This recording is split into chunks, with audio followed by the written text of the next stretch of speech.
जन्माष्टमी का नाम लेते ही आंखों के सामने नीली कांति वाले एक नन्हे बालक की छवि उभर आती है, जिसकी मुरली की मधुर धुन और चेहरे की मासूम मुस्कान पूरे वातावरण को मोह लेती है। कानों में गूंजने लगती है, गोविंदा आला रे आला, और मन मथुरा वृंदावन की गलियों में पहुंच जाता है। ये सिर्फ एक त्योहार नहीं है, बल्कि प्रेम, भक्ति, विश्वास और संस्कृति का ऐसा संगम है जो हमें भगवान श्री कृष्ण से जोड़ देता है। सन 2025 में जन्माष्टमी का पर्व 16 अगस्त शनिवार को मनाया जाएगा। पंचांग के अनुसार भाद्रपद मास के कृष्ण पक्ष की अष्टमी तिथि 15 अगस्त की रात 11:49 से शुरू होकर 16 अगस्त की रात 9:34 तक रहेगी।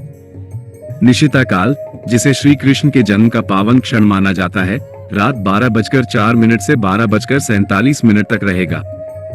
इसी समय पूरे देश विदेश के मंदिरों में घंटे, घड़ियाल, शंख और मृदंग की ध्वनि के बीच जन्म आरती की जाती है और भक्तजन झूम उठते हैं। जन्माष्टमी क्यों मनाई जाती है? इसकी जड़ें महाभारत काल से भी पहले की घटनाओं में मिलती हैं। हजारों वर्ष पहले मथुरा पर कंस नाम का एक अत्याचारी राजा शासन करता था। उसकी बहन देवकी का विवाह वसुदेव से हुआ था। विवाह के समय आकाशवाणी हुई कि देवकी का 8वां पुत्र कंस का अंत करेगा। ये सुनकर कंस क्रोधित हो उठा और उसने देवकी वसुदेव को कारागार में डाल दिया। उसने देवकी के हर बच्चे को जन्म होते ही मार डाला। जब 8वां पुत्र होने का समय आया, उस रात आकाश में घने बादल छा गए, बिजली चमकने लगी और कारागार के पहरेदार गहरी नींद में सो गए। कैद के दरवाजे अपने आप खुल गए और यमुना नदी ने वासुदेव जी के लिए रास्ता बना दिया। वे नवजात श्री कृष्ण को टोकरी में रखकर गोकुल ले गए और वहां यशोदा और नंद बाबा के घर छोड़ आए। इस अद्भुत घटना की स्मृति में हर वर्ष जन्माष्टमी की रात को हम भगवान का जन्मोत्सव मनाते हैं। इस पर्व का महत्व केवल कथा तक सीमित नहीं है। ये दिन हमें याद दिलाता है कि जब भी अधर्म बढ़ेगा, भगवान किसी न किसी रूप में आकर धर्म की रक्षा करेंगे।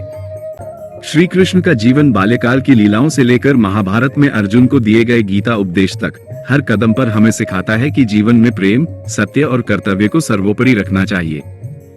जन्माष्टमी की तैयारियां कई दिन पहले से शुरू हो जाती हैं। घरों और मंदिरों की सफाई की जाती है, रंग बिरंगे फूलों से सजावट होती है और विशेष झूले बनाए जाते हैं जिनमें बाल गोपाल को बैठाया जाता है। इस दिन भक्त उपवास रखते हैं। कुछ लोग निर्जल व्रत करते हैं, जबकि कुछ केवल फलाहार लेते हैं। पूरे दिन भजन कीर्तन चलते हैं, रासलीला के मंचन होते हैं और शाम होते होते वातावरण में भक्ति का अद्भुत उत्साह भर जाता है। पूजा का मुख्य समय रात का 12 बजे होता है। इस समय को निशिता काल कहा जाता है, जो श्री कृष्ण के जन्म का क्षण माना जाता है। इस समय भगवान का पंचामृत से अभिषेक किया जाता है। दूध, दही, घी, शहद और गंगाजल से मूर्ति को स्नान कराया जाता है। फिर उन्हें पीले वस्त्र पहनाए जाते हैं, मोरपंख का मुकुट सजाया जाता है और फूलों की माला पहनाई जाती है। मक्खन, मिश्री, फल और मिठाइयों का भोग लगाया जाता है, क्योंकि यह सब भगवान को अत्यंत प्रिय है। पूजा के दौरान ओम नमो भगवते वासुदेवाय या ओम कृष्णाय वासुदेवाय हरे परमात्मरे जैसे मंत्रों का जाप किया जाता है। जन्म आरती में घंटियों की आवाज, शंख की ध्वनि और मृदंग की ताल से वातावरण गूंज उठता है। भक्तगण नंद के आनंद भयो, जय कन्हैया लाल की गाते हुए झूमते हैं। आरती के बाद प्रसाद बांटा जाता है, जिसे लोग घर ले जाकर परिवार और मित्रों के साथ साझा करते हैं।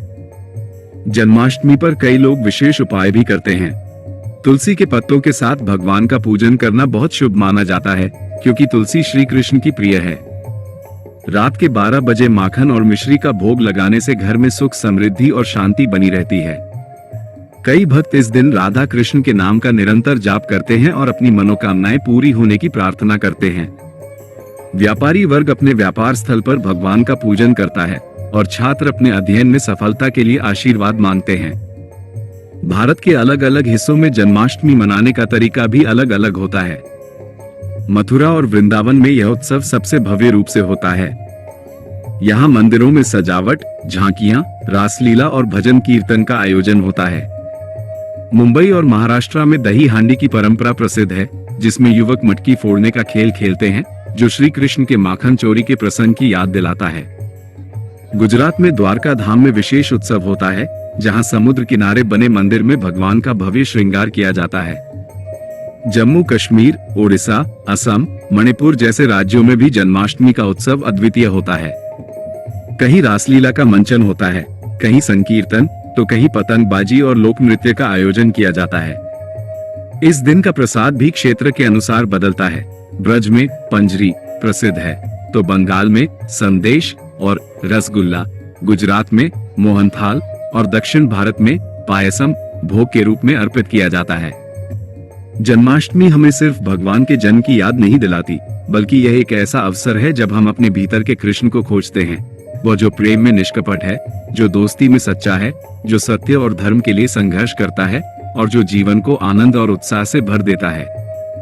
जब रात के 12 बजे मंदिर में आरती होती है तो ऐसा लगता है जैसे समय ठहर गया हो और भगवान स्वयं हमारे बीच आ गए हों। इस पर्व की सबसे बड़ी खूबी यह है कि यह हर वर्ग, हर उम्र और हर समाज को एक साथ जोड़ देता है। चाहे आप गांव में हो या शहर में, चाहे आप अमीर हो या गरीब, जन्माष्टमी की भक्ति में सब एक हो जाते हैं। ये त्योहार हमें सिखाता है कि जीवन का वास्तविक आनंद भक्ति, प्रेम और साझा खुशियों में है।